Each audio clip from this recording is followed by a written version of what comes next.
Mike, you've got to be the single happiest and most vindicated man possibly to ever live on this planet. I'm proud of you, buddy.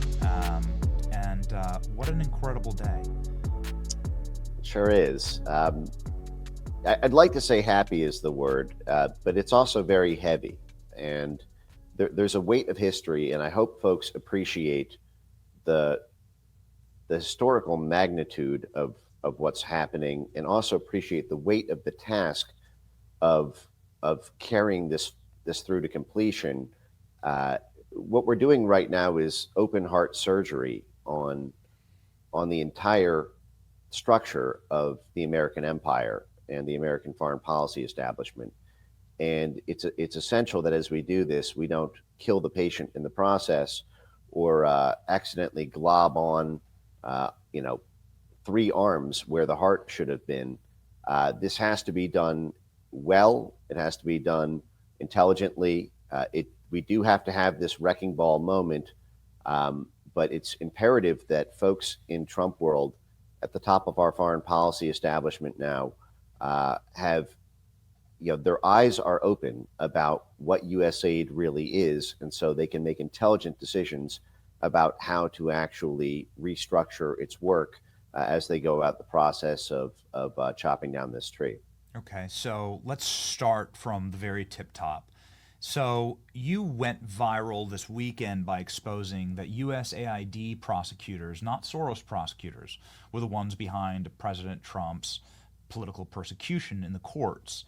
Can you please unpack that? Because I think that's something that's going to strike kind of at the heart of the issue here, which is that USAID was not about providing aid for starving people in Africa. It was actually about statecraft, and it was about usurping and using malign tools in order to craft the political outcomes that were desirous of a globalist regime.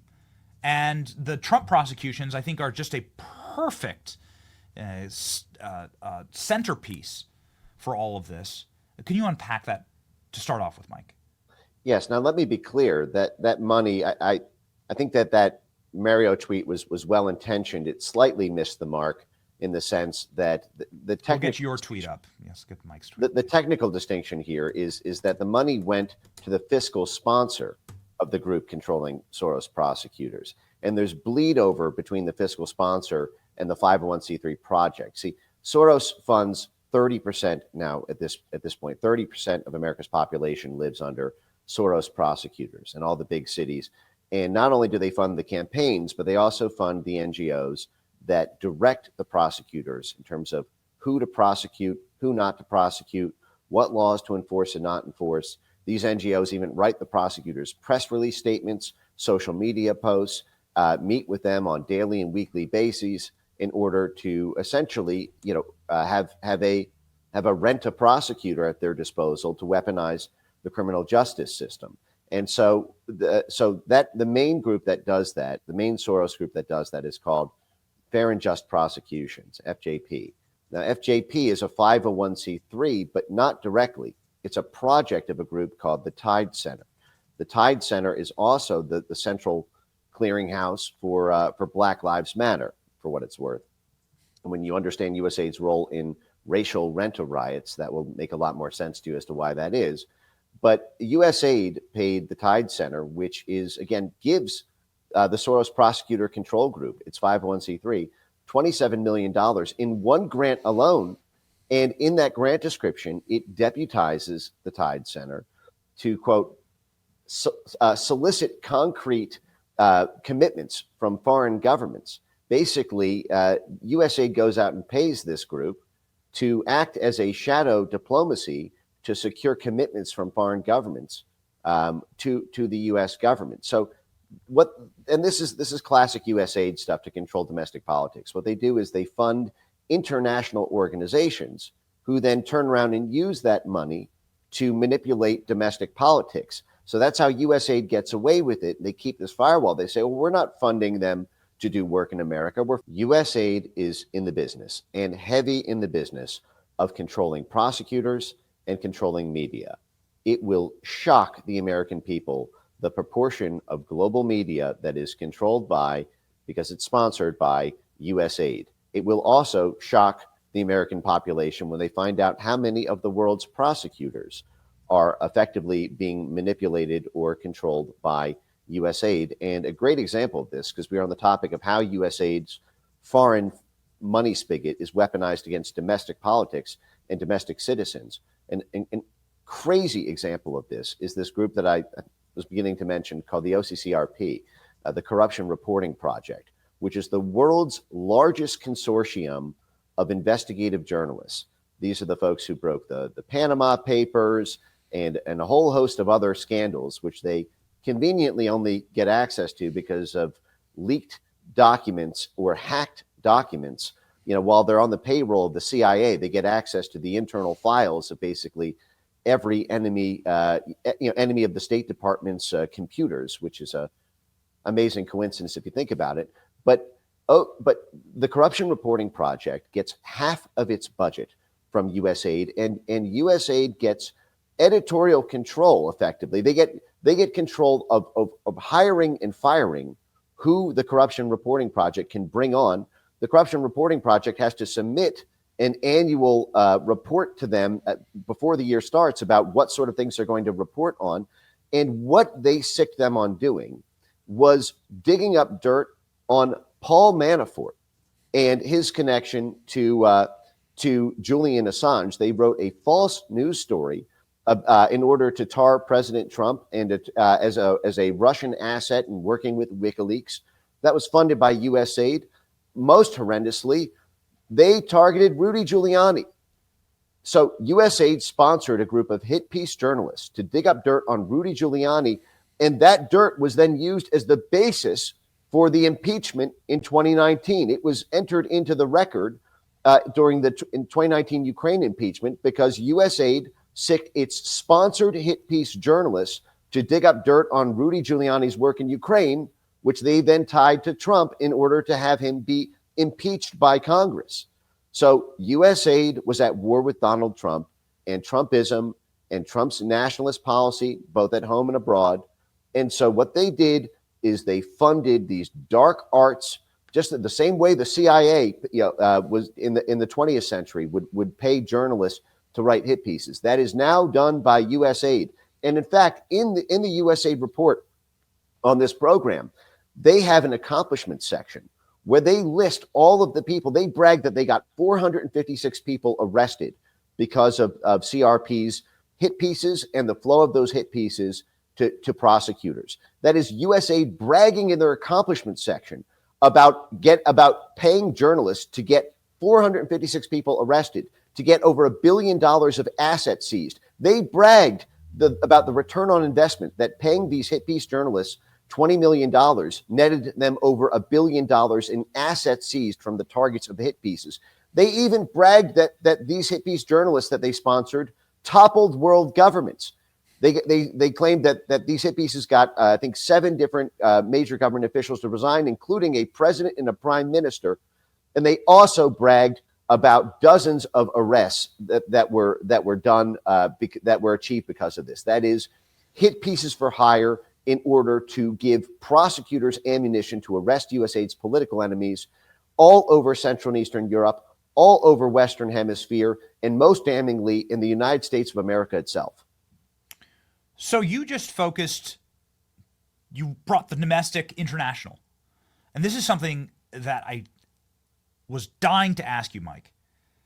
Brazil, the lawfare against Jair Bolsonaro. The lawfare in France against populist leaders. The lawfare all across Eastern Europe against populist leaders. It all seems to be happening right now in coordination. And the charges are quite similar. Even in Pakistan, against Imran Khan. The charges all seem to be copy and pasted, and they all seem to be brought at exactly the same time as, of course, populist leaders rise to power, and there is a movement around the globe for more nationality and more national defense. How coordinated is that lawfare through USAID? Is there any connection?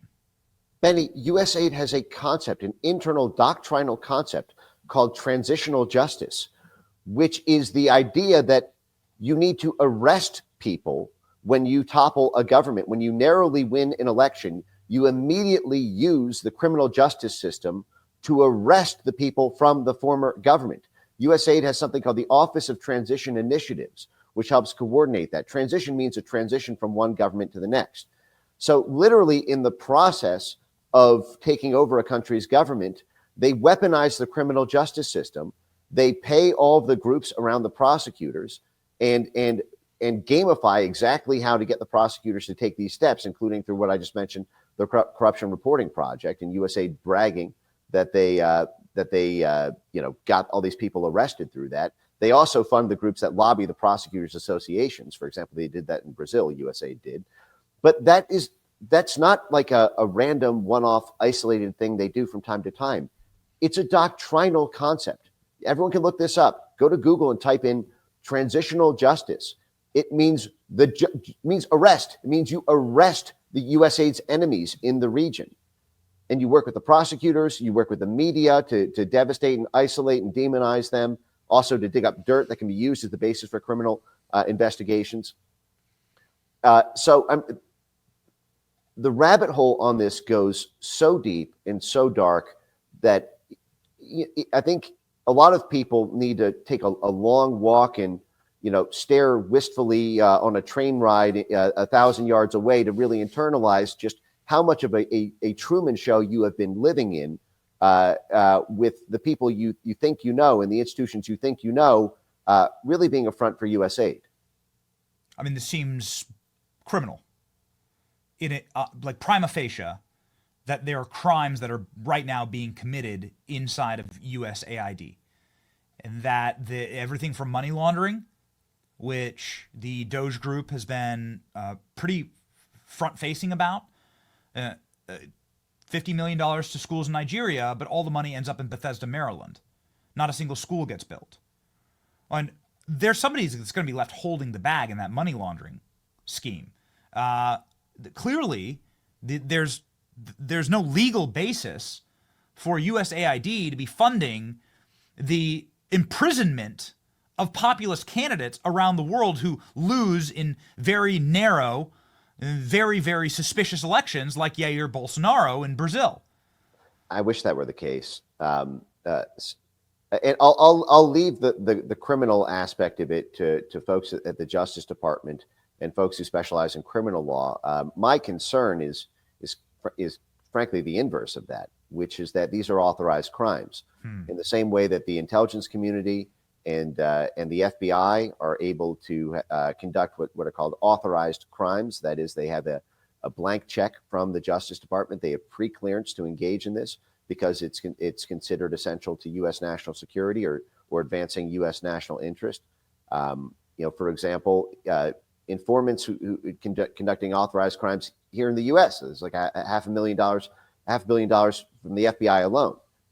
Virtually everything the CIA does in terms of working with oligarchs, crooked oligarchs, working with warlords, working with paramilitaries, working with terrorist groups, involves authorized crimes. And my concern is that USAID has been operating under this cloak with the Justice Department, and their operations have been greenlit through these secular channels at Justice.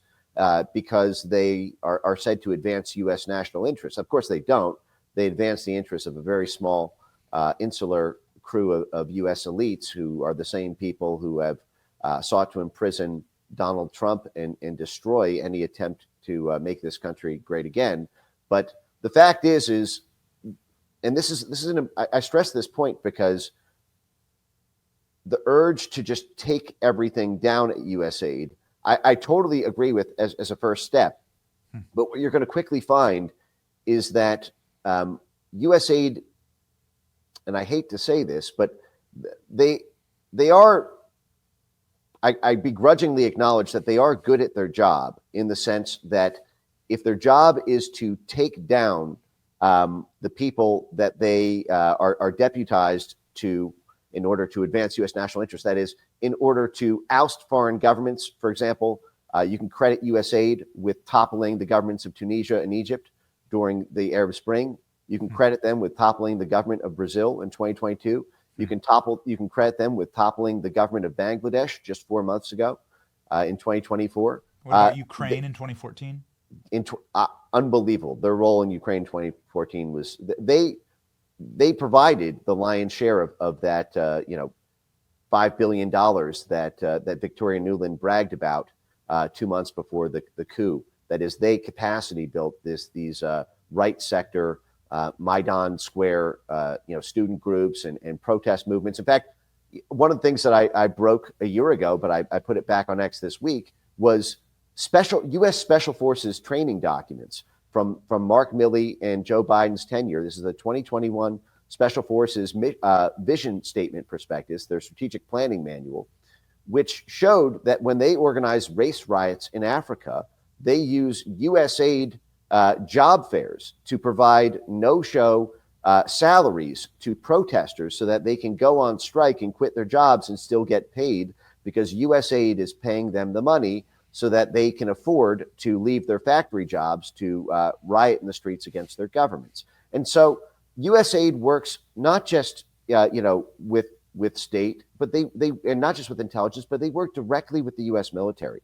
And in fact, one of these DOD reports from 2022 has a quote from a three-star general saying that he prefers to work with USAID over the State Department because, quote, USAID actually does stuff. They're the ones who are actually on the ground building the institutions that the military can work with. And so we need to do this smart. Like I said, this is open heart surgery, and Trump wants to win on foreign policy. Trump has designs for his plans in Europe, his designs for plans in Africa, where we get critical minerals, designs for plans in Western Hemisphere and Central Asia. And what you're going to find is that these are USAID is the arm for carrying out foreign policy, but it's gone rogue. But we're going to need to synchronize that with its new home at state, and that's going to be a whole other task. If I can just say one other thing, the analogy that I give here is Brexit. We all celebrated, in June 2016 when Nigel Farage pulled off that epic moment with Brexit against the full weight of world media and even the U.S. State Department trying to stop it, and the censorship and the demonization. But the fact is Brexit, as Farage himself acknowledges, did not really achieve the intended goals because of all the different layers of warfare in terms of implementing it. And you're going to find that same thing happen here. You shut down USAID and you move it to state. State just inherits a USAID herpes infection. It does not end USAID. You're going to need to manage that and do it very, very delicately. Can we look into something in very recent history? And we talk about the lawfare against President Trump, but I would argue that the COVID-19 pandemic was the most damaging thing to ever happen to President Trump or his first term, without question, and possibly the most damaging thing to happen to the world in recent memory.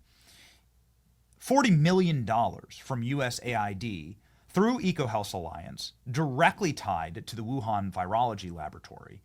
But also there's more biolab funding in USAID, some having connections with Hunter Biden and Ukraine. Can you please unlock that for us, Mike? Because as you're talking about the dangers of this organization and what may still be metastasizing as herpes, as you put it, how do you shut down those programs? One, what are those programs intended to do in the first place? I'm not sure why we're funding biolabs, why that's USAID role. And then two, how do you kill that? How do you shut that down? So one of the training exercises I would do for my ex-subscribers when we would pull up USAID grants is we would examine what the grant says and have people make a guess or determination about which role USAID is playing with the grant program. Because USAID is a switch player that toggles between assisting the State Department on foreign policy goals, the Defense Department on national security and military goals, and the Central Intelligence Agency in intelligence work. And so when you see a USAID grant, let me say this again, I've said it 1,000 times, in the past weekend alone, but there's not a single honest USAID program on God's green earth. Everything USAID does is a lie. And so when you see a USAID grant, you know it's a lie, but you don't know exactly the source of the lie. You don't know if they're lying to provide a covert operation on behalf of the State Department. You don't know if they're lying on behalf of a covert operation for DOD, or you don't know if they're lying because they're providing a covert operation as a liaison to the CIA. But you know it's one of those three. And my concern over the vaccine issues that you just mentioned, and their role in funding gain of function research, which is nominally done so that you can create a vaccine against freakazoid monster viruses, is that the CIA has played a really interesting role in vaccine diplomacy, and as has the State Department. Henry Kissinger in 2000 wrote a book talking about how American soft power has to radically upscale its role in public health interventions because they have proven successful in the 1990s to get the United States access to populations under a humanitarian cloak that we could not do under a military or diplomatic cover. And he gives examples in Yugoslavia during the Bosnia War and the breakup of Yugoslavia in 1995 and 1999. He gives the example of Haiti, and there's about 7 or 8 countries that he mentions there. I've posted all about this on X. And public health facilities and public health programs provide the perfect cover for that. And that's not my quote, by the way. That's USAID's quote. USAID in 2014 was busted running a fake HIV prevention program that served as the cover for undercover intelligence agents to recruit people to try to overthrow their government. Basically, they were operating this web of HIV prevention clinics, and then getting everyone in the clinic and running resources out of this in order to create a critical component of people to take to the streets to overthrow their government. This was busted by counterintelligence, and USAID had to come clean about it. It was a massive scandal. But the question is, if they were doing that with HIV prevention programs in Cuba and in other parts of Western Hemisphere, how many other public health facilities that USAID is running? How many other vaccine programs or public health programs is USAID running that are actually intelligence operations in the background? I would wager virtually every single one. And let me express another concern. And I mentioned this last night and in a few private live streams previously, but I'm going to keep banging it until someone takes note of it. There was a major scandal in 2011 where the CIA was busted running fake vaccination drives and fake vaccination clinics in Pakistan. This was a major, major diplomatic incident for the United States. Again, the CIA was collecting the biometrics of people in Pakistan under the cover of vaccination clinics and vaccination drives. And when the CIA got busted doing this, it was a major scandal. Pakistan kicked him out of the country, banned vaccine programs in the country. It took 16 months for the CIA after that scandal to write a letter, a pinky promise, non-binding, not under oath, no criminal punishments if they violate it, letter saying that they will no longer use vaccine clinics or vaccine drives as the cover for doing CIA work. Okay, 16 months of dragging them, 16 months of holding out, of reluctant, didn't want to do it, and they finally wrote a non-binding letter that they won't do it. Well, guess what? USAID is CIA, and USAID is not even under the pretense of that letter. I have a question. Hey, when the CIA in 2013 said that they're no longer going to do CIA work out of their vaccination clinics and vaccine drives, did USAID take the baton? Is USAID just doing it? And hey, guess what? Who was the top recipient of USAID funds last year? Gavi, the vaccine consortium under Bill Gates. So everything USAID is doing in this space, from funding the Wuhan lab and the CIA role in COVID. Of course, Avril Haines, who was deputy director of the CIA, you played a key role in Event 201, which was the COVID simulator where they magically knew that a bat-based coronavirus was going to come out of China, and they had a worldwide simulation sponsored by the Gates Foundation, the Johns Hopkins Biosecurity Lab, and the World Economic Forum. But what was the deputy director of the CIA doing, coaching that whole room on the best way to censor the internet to stop conspiracy theories about man-made origins of a pending outbreak that would shut down the entire world just 2 months later? What was this? What were CIA and Pentagon front groups like the Atlantic Council and Graphica doing first to descend on the internet to censor all claims about COVID as being a man-made virus, while USAID was providing the funding in tandem with DARPA to actually create the basis for a spreadable bat-based coronavirus and the SARS-CoV-2, the furin cleavage cell biological basis for creating that strain. So the fact is USAID is CIA in that respect, and CIA has to manage biosecurity affairs when you're talking about these cloak and dagger things. And so it's very easy for them to weld an offensive weapon under the cloak of needing a defense against offense. The rabbit hole does go deep, doesn't it, Mike? What are the what are some of the things that will shock people the most? Because I believe we're just at the tip of the iceberg here, and we finally reached at scale with USAID. Now it is mainstream. The White House is talking about it. The White House webpage just put up a fact sheet on USAID right now. You're seeing Democrats, of course, rally in the street to protect USAID. Glenn Greenwald saying, soon to come, the Democrat marches in favor of the CIA, right? It's like we're seeing now the agitation be created in order to try and defend USAID. One of the Vindman brothers trying to get into the building, Ilhan Omar saying she wouldn't be in America if it weren't for USAID. Not sure if that's the single greatest advertisement for shutting it down. But here we have the final cumulus point, nexus point for Democrats to unite around. Chuck Schumer going just hollering at the wind, screaming on social media about that. This was clearly the target. This is clearly the skeleton key to unlocking the apparatus that has been funding global leftism for quite a while in this country. And so, what must happen next in order to stop that from happening? What would be your advice to Elon Musk and the Trump administration? And two, are we even going to see a global left-wing movement as we've known it for the last 20 years without USAID? I mean, is this it? So I know that's a very tempting framing, and I'm not disagreeing with it. The fact is 97% of employee contributions at USAID went to Democrats. Democrats do make up the lion's share by far of grantee money.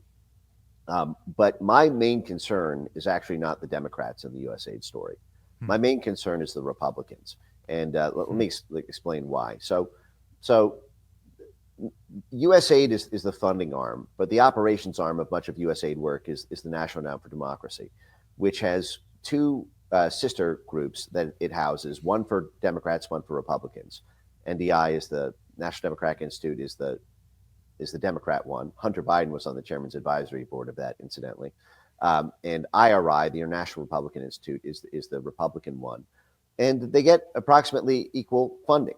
And much of USAID work redounds to the benefit of legacy Republican donors and stakeholders, from the energy companies to the Chamber of Commerce companies. You know, when Victoria Nuland was bragging in December 2013 about the $5 billion that USAID had flooded into Ukrainian civil society that would then later be credited with taking down the Ukrainian government and installing a Victoria Nuland hand-picked new president. When she made that speech, she was standing in front of she was at a sponsored event, jointly sponsored by Exxon and Chevron. Exxon and Chevron are legacy Republican stalwarts. In fact, it was the chairman of the board of ExxonMobil who was Donald Trump's first Secretary of State before Mike Pompeo, Rex Tillerson. And so what you will, my concern, listen, if this was just a Democrat-Republican thing, there'd be no issue at all shutting this down because a Republican-controlled House and a Republican-controlled Senate would be highly incentivized to simply shut down the agency entirely. There'd be, not only would it, redound to U.S. national interests in their view, but even in a pure, cynical, self-serving fashion, they'd shut down the money spigot for the Democrats. But you're going to find that is not going to be an easy task, because the critical component of internationalist Republicans, of blob Republicans that are on the take of USAID, or their constituent corporations are, or their major donors are, the size of that rabbit hole, I think, will shock the American people. And my concern is those blob Republicans will form a coalition bloc with Democrats in order to stop Congress from shutting down USAID. All it takes is a handful of senators in order to block that from happening. We're running into this same issue when it comes to Senate confirmation of Tulsi Gabbard and potentially other Trump nominees. But in that case, that's not doing direct damage to the economics of those senators and congressmen. USAID shutting that down will. That is going to be a much harder fight. And I'm urging people, especially people who are conservative or Republican, to pay while you're watching Chuck Schumer and the Vindman brothers parade outside of USAID headquarters. I want you to pay very special attention to the Republicans who voice opposition to this, because that is going to open up a rabbit hole about the historical construction of the Republican Party, the same Republican Party that led the January 6th committee, crucifixion of Donald Trump, the Liz Cheney wing, the Adam Kinzinger wing, the Bush CIA family clan, and that is where the pressure has to be most acutely applied in terms of commitments to primary and fund the congressional opposition to them as this process plays out.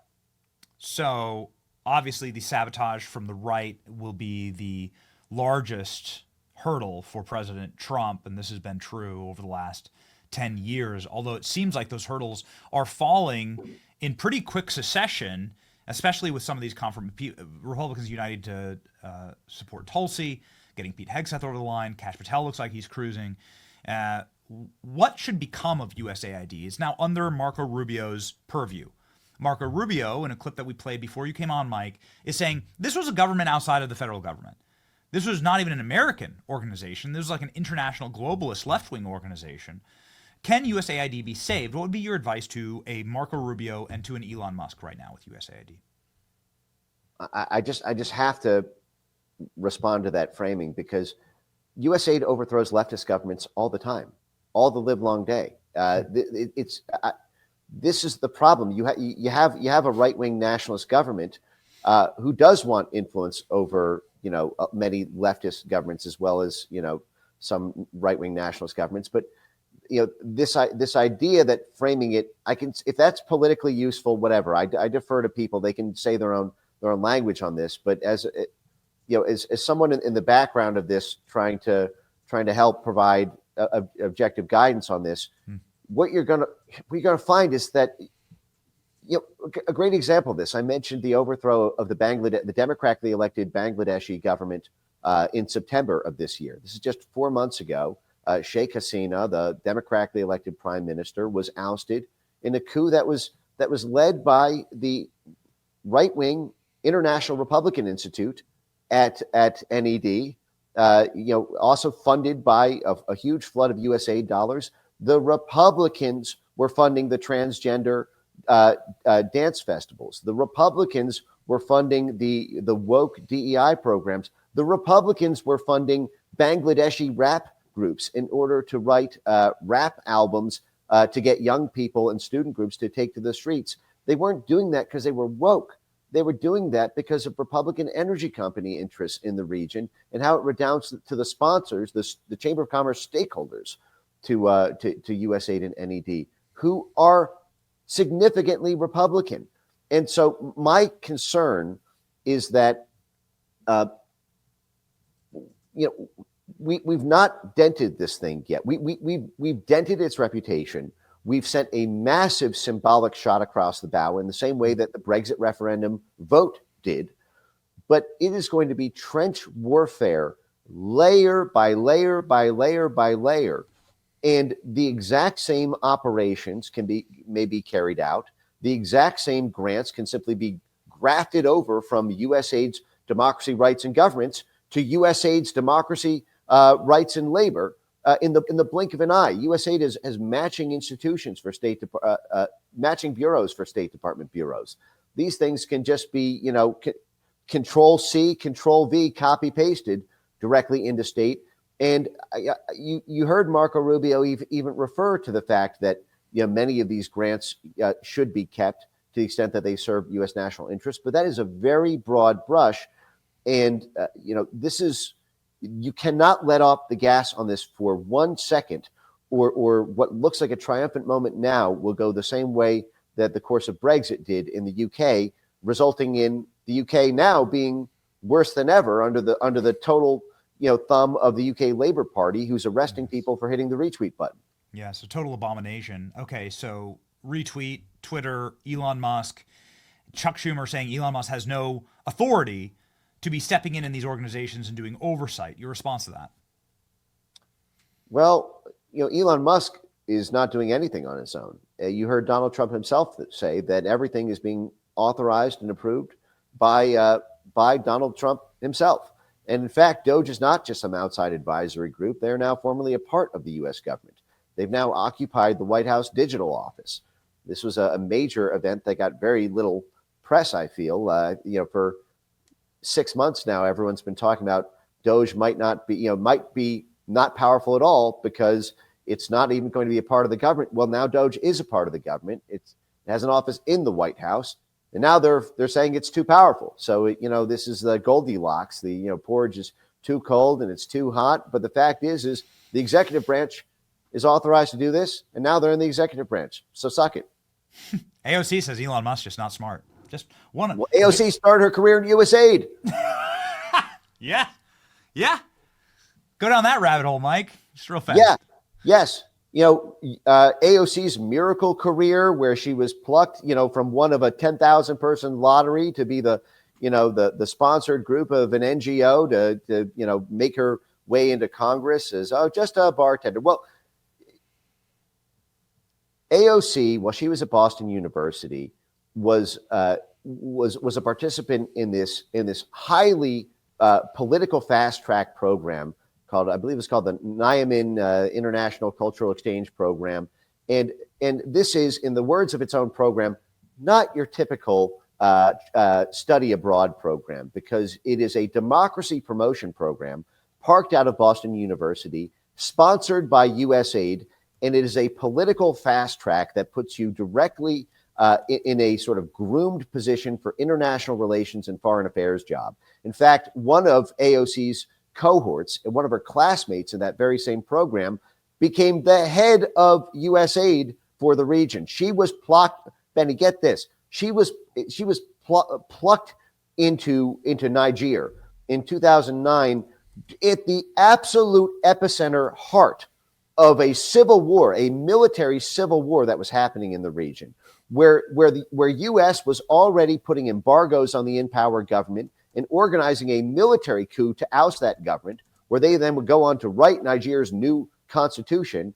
And AOC was one of a small group of people who were descended on to liaise with the indigenous population there and put them basically into turn them into regime change activists. The only two courses in the study abroad program were social change and youth engagement activism.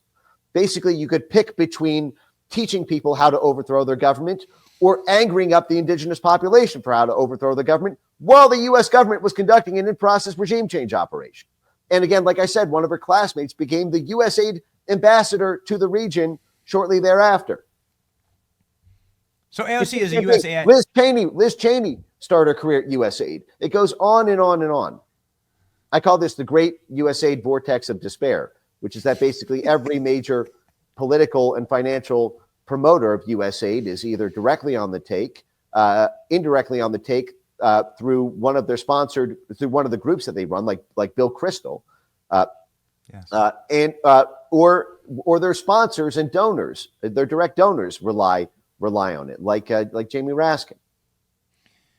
So AOC is a USAID plant. Well, she's a USAID creation. I don't want to remove all agency because, think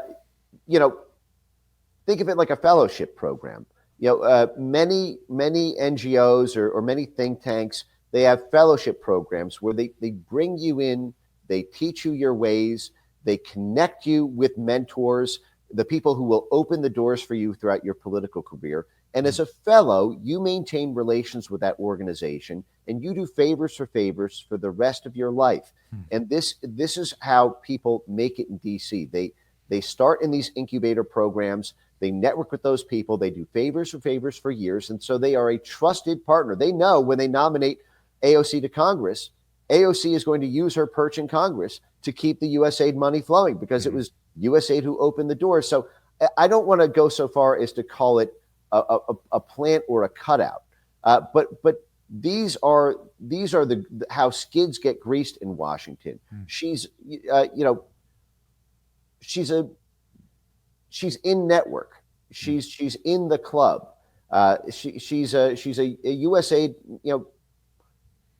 network promoter, and what you find is that creates a massive conflict of interest when USAID is doing things that don't actually advance U.S. national interests, but advance the cloistered interests of that set because they've got their sponsors in Congress, like AOC. So, Mike, I know we're up against a hard out, and I have a final question for you, and I think it sort of hits at the very heart of this issue because the people that you are seeing screaming in the streets, the rent-a-mobs that are back, you predicted it, Mike. You could set your watch by it, pal. The rent-a-mobs are back, and they're now protesting to keep USAID. I wasn't planning on this one. Maybe you were. How panicked right now is the corporatist Democrat Party in the reports that we're hearing? This is the single greatest victory that President Trump has ever achieved by cutting off the funding for USAID, and the sheer screeching and demonic screams about this. I mean, I haven't heard them like this since Kavanaugh, Mike. This is really something. I mean, this is really something. This is like Russiagate level of mobilization. How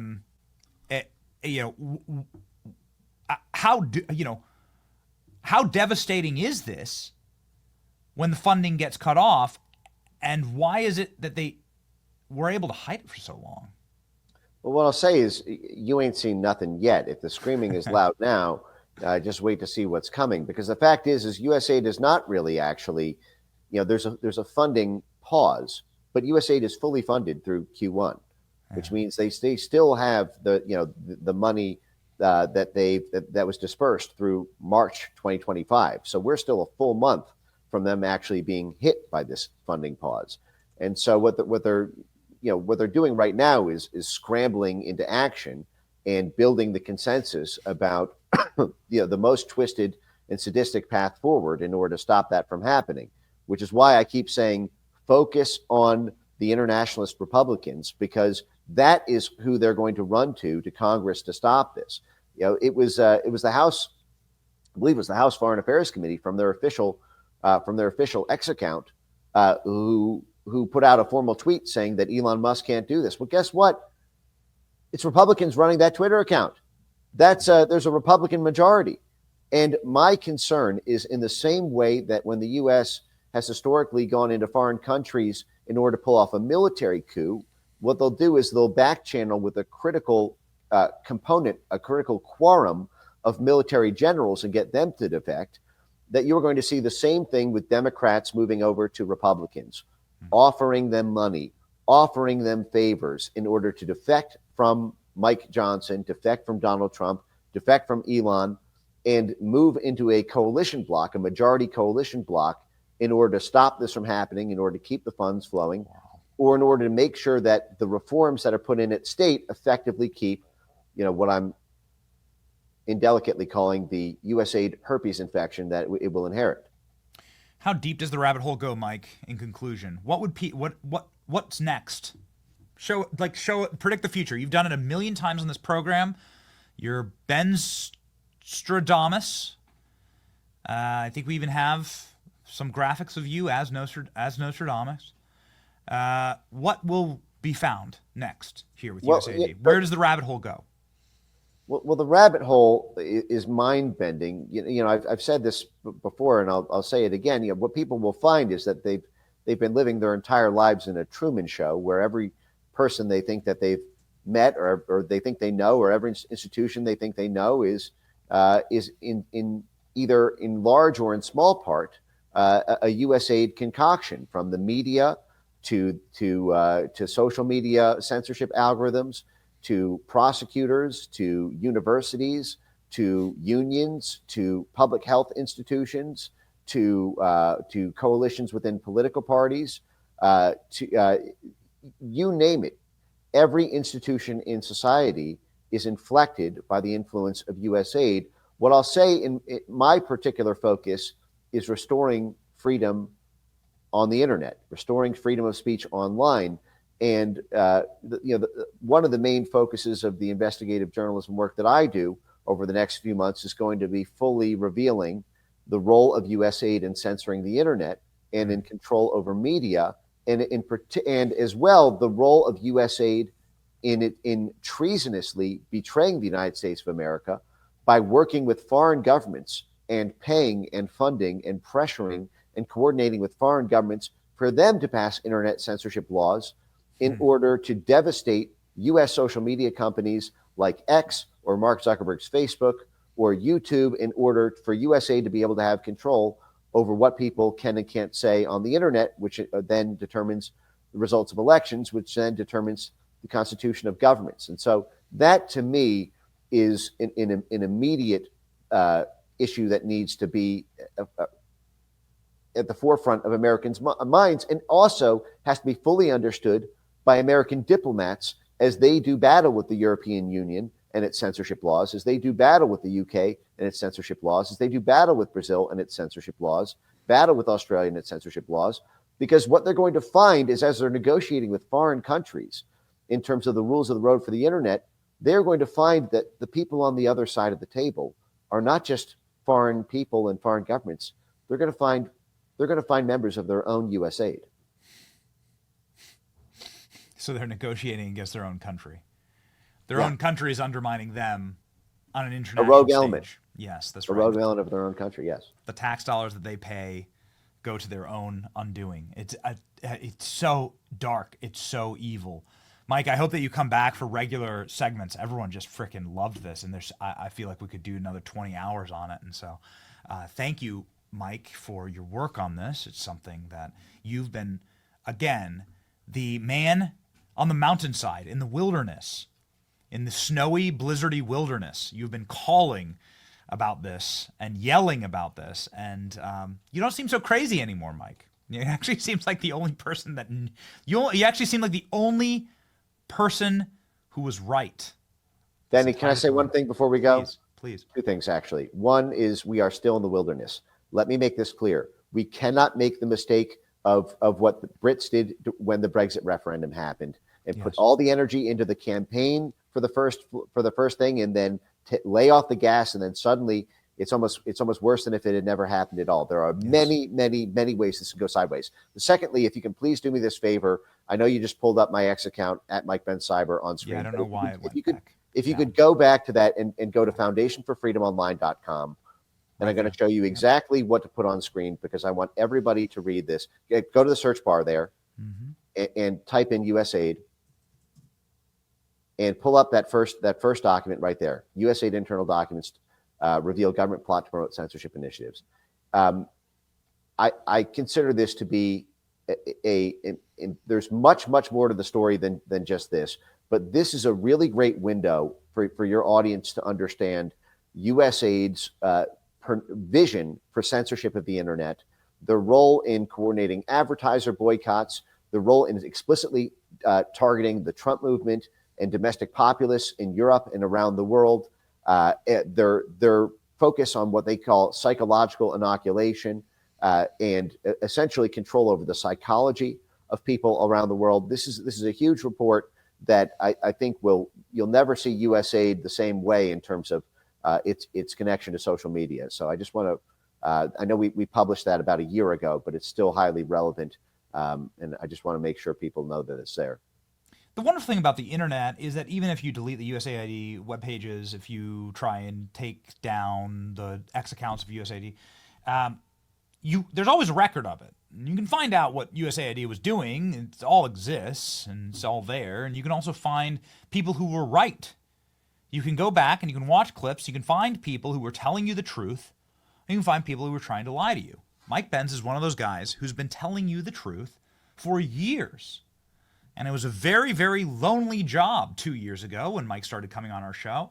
And now he may well be the single most correct man in all of media. That's why you must follow Mike, support his work, go to his website, and ensure that Mike has as much power as possible. Right here, Foundation for Freedom Online, 707,000 followers on X, well on his way to 1 million. Let's help him get there. Mike, Godspeed in the most important work possibly on the internet right now. Well, Benny, thanks for seeing the vision in this, years ago, and you've really been at the forefront in terms of amplifying and making so much of this possible too. So thank you. You're the man. Godspeed, sir.